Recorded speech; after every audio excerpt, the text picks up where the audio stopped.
Hello students, मैं अनुज Shukla physics online classes में आपका स्वागत करता हूं। कैसे हैं बच्चों? कैसी पढ़ाई चल रही है आप लोगों की? उम्मीद है सारे बच्चे नियमित रूप से अपनी क्लासेस पढ़ रहे होंगे और जो ऑनलाइन वीडियोस हमारे आ रहे हैं उनकी स्टडी कर रहे होंगे। आज बच्चों हम लोग ऊष्मा स्थानांतरण चैप्टर में ही अपने लेक्चर नंबर 9 में होंगे, राइट।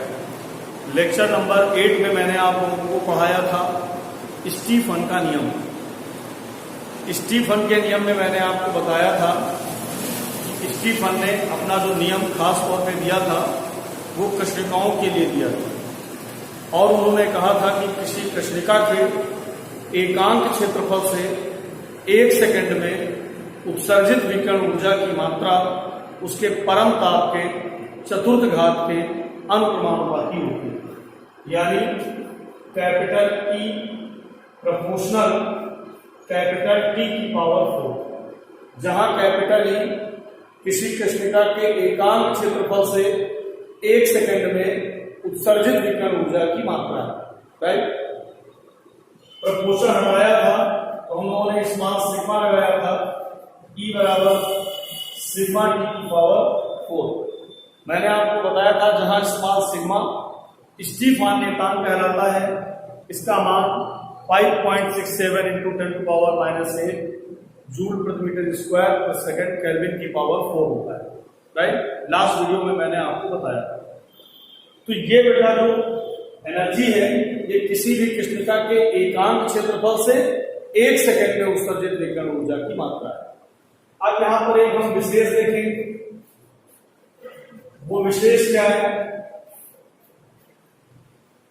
अगर किसी कृष्णिका के एकांक क्षेत्रफल से 1 सेकंड में उत्सर्जित विकिरण ऊर्जा की मात्रा कैपिटल E बराबर सिग्मा T की पावर 4 होती है, तो कैपिटल A क्षेत्रफल से कितनी हो जाएगी? कैपिटल E बराबर सिग्मा T की पावर 4 इंटू A। तो किसी कृष्णिका के एक क्षेत्रफल से 1 सेकंड में उत्सर्जित विकिरण ऊर्जा की ये मात्रा है। अब अगर मैं आपसे कहूं T सेकंड में कितनी होगी, तो हम लोग इसमें T का मल्टीप्लाई कर देंगे, तो किसी कृष्णिका के एक क्षेत्रफल से स्मॉल t सेकंड में उत्सर्जित विकिरण ऊर्जा की मात्रा निकल आएगी। और अगर बेटा उस पृष्ठ की उत्सर्जन क्षमता दी गई हो, जिस पृष्ठ से इमिशन हो रहा है, जिस पृष्ठ से उत्सर्जन हो रहा है और उसकी उत्सर्जन क्षमता स्मॉल ई हो, तो हम लोग स्मॉल ई का मल्टीप्लाई करते हैं। तो किसी कृष्णिका के एक क्षेत्रफल से t सेकंड में अगर उसके पृष्ठ की उत्सर्जन क्षमता स्मॉल ई हो, तो उत्सर्जित विकिरण ऊर्जा की संपूर्ण मात्रा कैपिटल E बराबर सिग्मा T की power 4 into A into T into E के बराबर होती है। समझ आया सबको? तो बेटा इस फार्मूले में और इस फार्मूले में क्या डिफरेंस है? ये किसी कृष्णिका के एकांक क्षेत्रफल से 1 सेकंड में उत्सर्जित विकिरण ऊर्जा की मात्रा है और ये किसी कृष्णिका के एक क्षेत्रफल से t सेकंड में उत्सर्जित विकिरण ऊर्जा की मात्रा है, जबकि उत्सर्जन क्षमता उसकी स्मॉल ई। क्लियर? क्या बेटा है? सबको समझ में आया? तो इसको हम लोग विशेष 1 कहते हैं। अब बच्चों हम आपको एक विशेष 2 भी पढ़ाएंगे। आइए सभी स्टूडेंट्स एक विशेष 2 भी जानते हैं।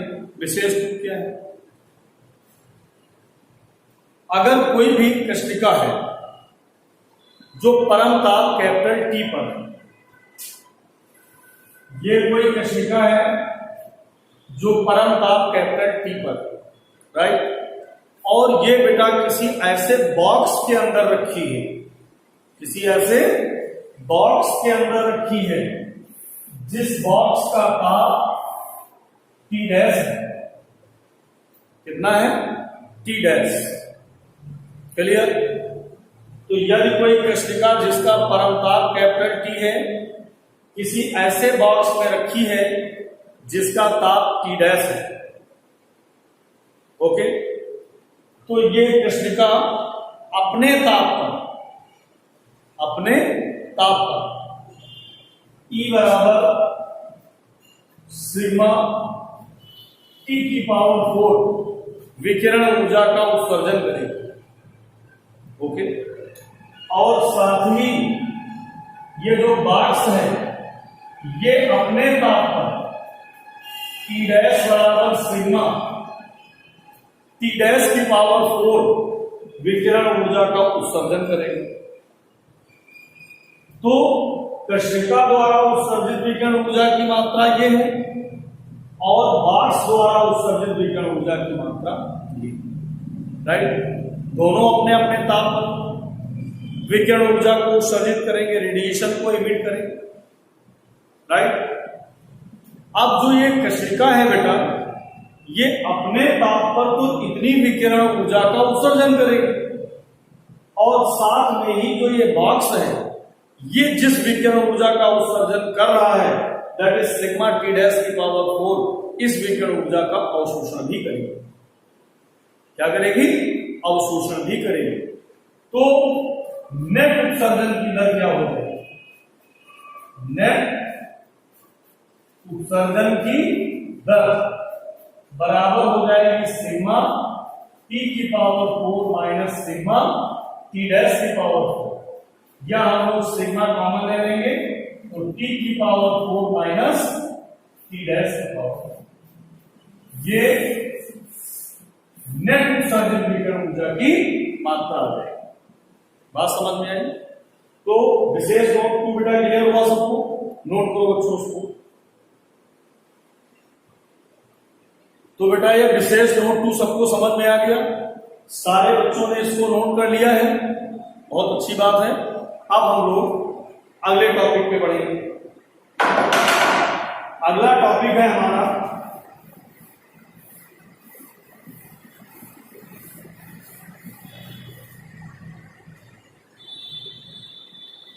न्यूटन का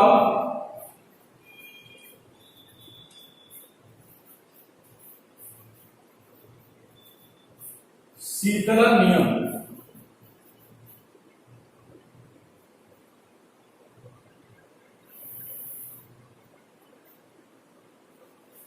कूलिंग लॉ ऑफ न्यूटन इसको हम लोग बोलते हैं। न्यूटन के शीतलन नियम को हम लोग कूलिंग लॉ ऑफ न्यूटन बोलते हैं, न्यूटन का शीतलन नियम। आइए जरा जानते हैं न्यूटन का शीतलन नियम क्या है। बेटा न्यूटन ने एक कूलिंग लॉ दिया, इट्स वेरी सिंपल, हमारे दैनिक जिंदगी में इसका रोजमर्रा की जिंदगी में बहुत इस्तेमाल है।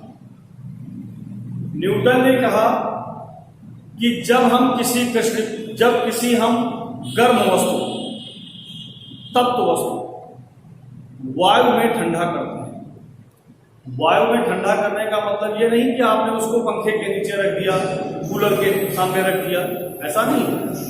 नॉर्मल सामान्य वायुमंडल में आपने उसको रख दिया।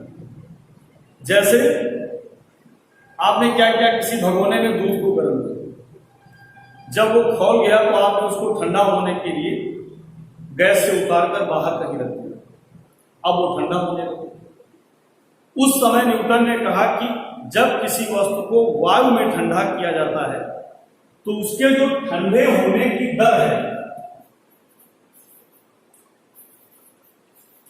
ठंडे होने की दर ये प्रोपोर्शनल होती है डेल्टा टी, किसके? डेल्टा टी की। अब डेल्टा टी क्या है? उस वस्तु के ताप तथा उसके समीपवर्ती माध्यम यानी वातावरण के ताप का अंतर। जैसे ये कोई वस्तु है और ये इसके चारों ओर का माध्यम है। अब अगर इस वस्तु का टेम्परेचर 100 डिग्री सेल्सियस हो और इसके बाहर का ताप 30 डिग्री सेल्सियस हो, वस्तु के चारों ओर का, तो न्यूटन ने कहा कि इस वस्तु के ठंडे होने की दर इस वस्तु के ताप और इसके समीपवर्ती जो माध्यम है उसके ताप के अंतर के अनुक्रमानुपाती होती है। अर्थात जो ठंडे होने की दर है वो डायरेक्टली प्रोपोर्शनल, यहाँ पर जो टेम्परेचर डिफरेंस है वो 70 है, तो 70 डिग्री सेल्सियस के अनुक्रमानुपाती हो जाएगी। मतलब क्या हुआ कि अगर तापों का अंतर ज्यादा है तो ठंडे होने की दर भी ज्यादा होगी, और अगर तापांतर कम है तो ठंडे होने की दर भी कम होगी। बात समझ में आई? तो न्यूटन का शीतलन नियम क्या है, क्लियर हुआ? न्यूटन ने बेटा अपने शीतलन नियम में बताया कि जब किसी वस्तु को वायु में ठंडा किया जाता है तो उस वस्तु के ठंडे होने की दर उस वस्तु के ताप और उसके माध्यम, उसके जो चारों माध्यम उपस्थित है उसके ताप के अंतर के अनुक्रमानुपाती होती है। ध्यान रहे, विशेष ध्यान रखना, न्यूटन का शीतलन नियम केवल लघु तापांतरों के लिए ही लागू होता है। अगर टेम्परेचर डिफरेंस बहुत बड़े हो जाएंगे तो इनका ये नियम लागू नहीं होगा। यानी विशेष नोट ध्यान रखना बेटा, न्यूटन का शीतलन नियम केवल लघु तापांतरों के लिए ही लागू होता है। कन्फर्म? जैसे अब हम आपको एक बहुत सामान्य सा उदाहरण बताते हैं। आपने देखा होगा कभी जब गर्म दूध को जल्दी ठंडा करना होता है तो लोग उसको किसी छोटे बर्तन में रख करके और पानी में उसको घुमाने लगते हैं। किसी बर्तन में पानी रखकर और किसी छोटे बर्तन में दूध को पलट लिया, गर्म दूध को, और बर्तन को पानी में ऐसे घुमाते हैं जिससे कि वो दूध जल्दी ठंडा हो जाता है। अब कारण क्या है? अगर उस दूध को हवा में ठंडा किया जाए, हवा का मतलब नॉर्मल टेम्परेचर पर ठंडा किया जाए, तो अगर उस गर्म दूध का टेम्परेचर 90 डिग्री सेल्सियस है, उस दिन मान लीजिए वातावरण का ताप 30 डिग्री सेल्सियस है, तो तापांतर 60 है, 90 माइनस 6। और जब हम उसको पानी में रख देते हैं तो सामान्य जल का ताप 4 डिग्री सेल्सियस होता है, तो 90 माइनस 4 का मतलब हो जाएगा 86 डिग्री सेल्सियस। तो टेम्परेचर डिफरेंस बढ़ जाएगा। अगर टेम्परेचर डिफरेंस बढ़ जाएगा तो ठंडे होने की दर भी बढ़ जाएगी और वो दूध जल्दी ठंडा हो जाएगा। बात समझ में? तो न्यूटन का शीतलन नियम क्या है बेटा, सबको समझ में आया? जब किसी वस्तु को वायु में ठंडा किया जाता है तो उस वस्तु के ठंडे होने की दर उस वस्तु के ताप और उसके समीप उपस्थित माध्यम के ताप के अंतर के अनुपाती। क्लियर है बेटा, सबको समझ में आया? अब हम इसको ड्राइव करेंगे, इस नियम को प्रूफ करेंगे। तो अगला क्वेश्चन मेरा very most important home examinations के लिए, इट इज टू इंपॉर्टेंट। अगला हमारा क्वेश्चन है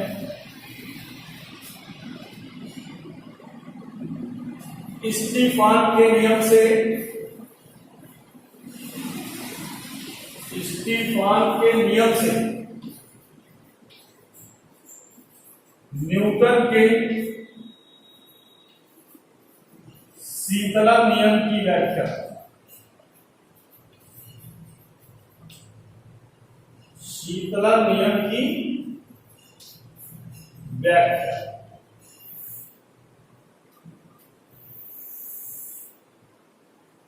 स्टीफन के नियम से न्यूटन के शीतलन नियम की व्याख्या। Now will prove it. अब हम इसको ड्राइव करेंगे, इसको सिद्ध करेंगे।